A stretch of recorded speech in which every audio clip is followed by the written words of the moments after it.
Welcome back to our channel. It is literally 2 a.m. right now. The entire room is pitch black except for the blinding glow of my laptop screen.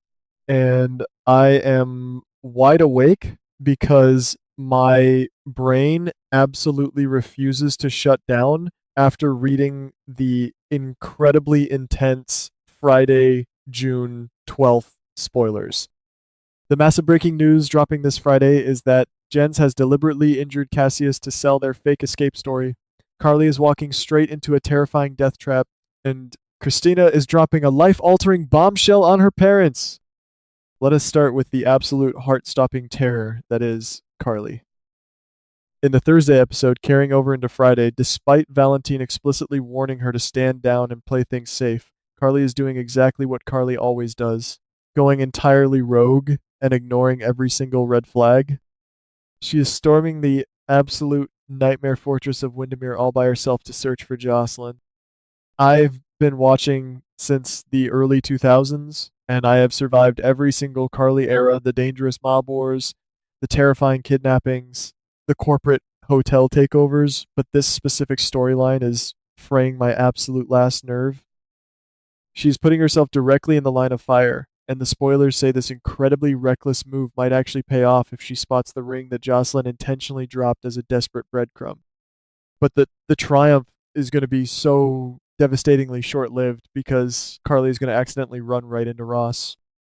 The dark confrontation between Carly and Ross is what absolutely terrifies me to my very core. Ross is not playing games, and when Carly tries to de escalate the tension or stop the argument, Ross coldly and menacingly informs her that he has not even begun to unleash his true wrath. What terrifies me is that Carly is completely isolated on that creepy island with no backup, no Sunny, and no Jason to miraculously swoop in and save the day. What I am begging the writers not to do is have Carly get locked away in the exact same dungeon without anyone on the mainland knowing she even traveled there. We absolutely cannot have a double hostage situation where both mother and daughter are missing without a trace. I am hyperventilating just imagining Carly backed into a dark corner by Ross, fighting for her life in those terrifying, echoing Windermere hallways. Speaking of the Dungeon of Doom, we desperately need to talk about Jocelyn and Liesel.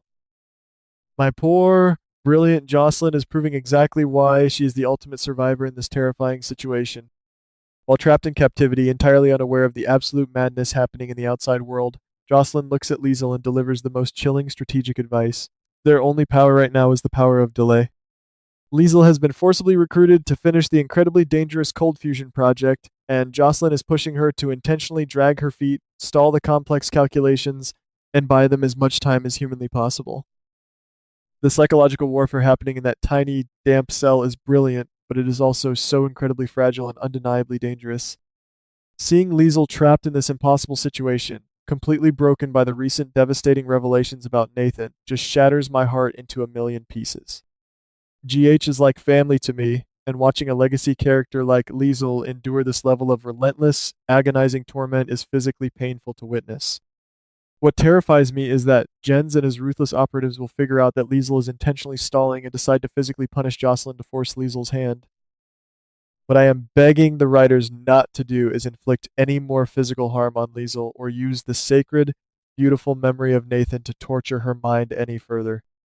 I have survived every single Liesel era, from her villainous beginnings to her beautiful, tragic redemption arcs, and I just want her to catch a break and get out of that horrible cell alive. Meanwhile, on the outside, the villains are running absolutely rampant and completely unchecked by the authorities. Jens, who was briefly apprehended, has managed to escape with the sinister, calculated help of Cassius, who is still sickeningly parading around wearing the stolen face of Nathan. To make their escape look entirely convincing to the police, Jens actually inflicted a minor, bloody injury on Cassius. This calculated, cold-blooded move just proves how utterly unhinged and committed Jens truly is.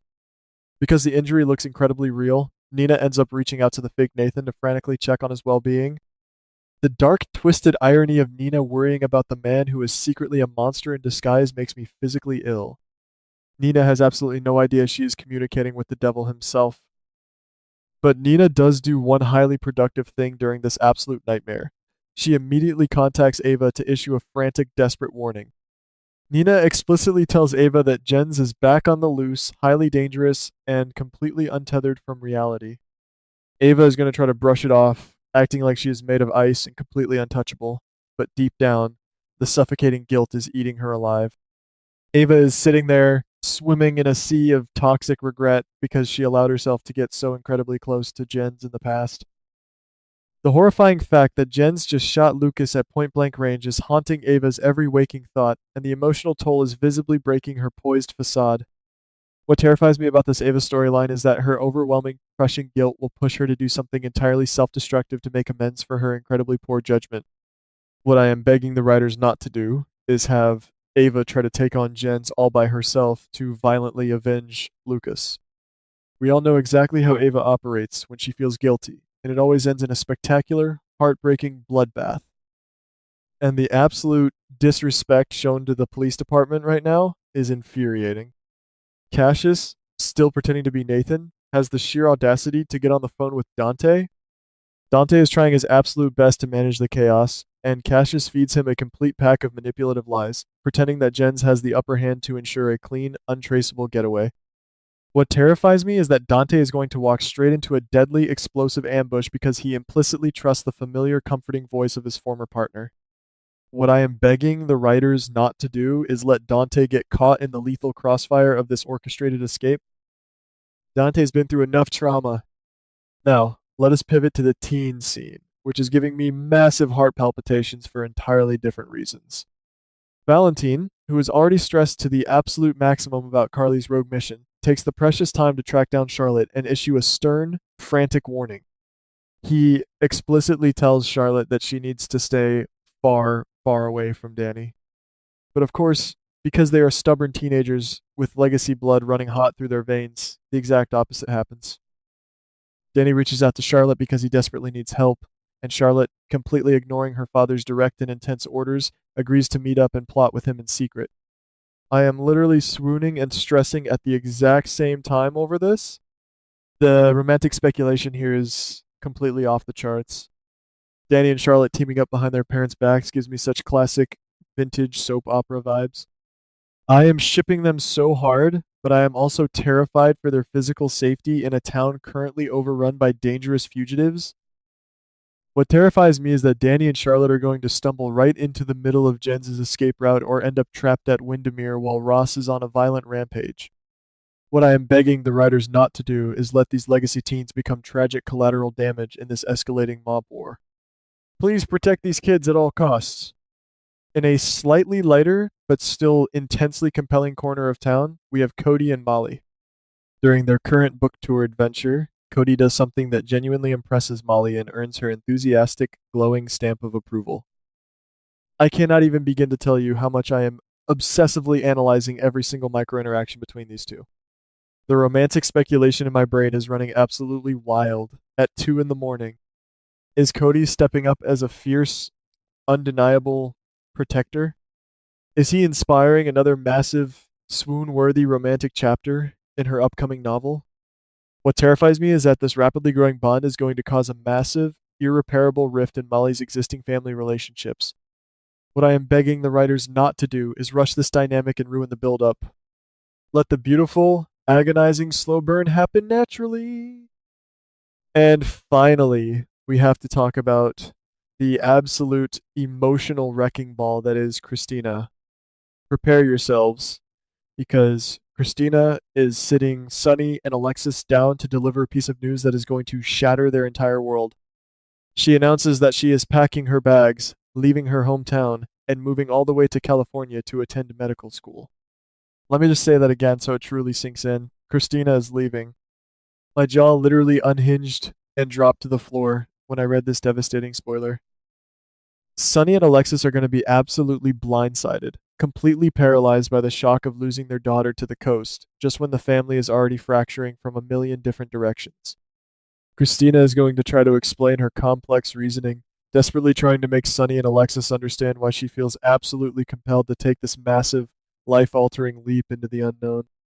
I have survived every single Christina era, the rebellious teenage years, the dangerous cult storyline, the heartbreaking surrogacy drama, and seeing her finally take charge of her destiny is such a massive emotional milestone.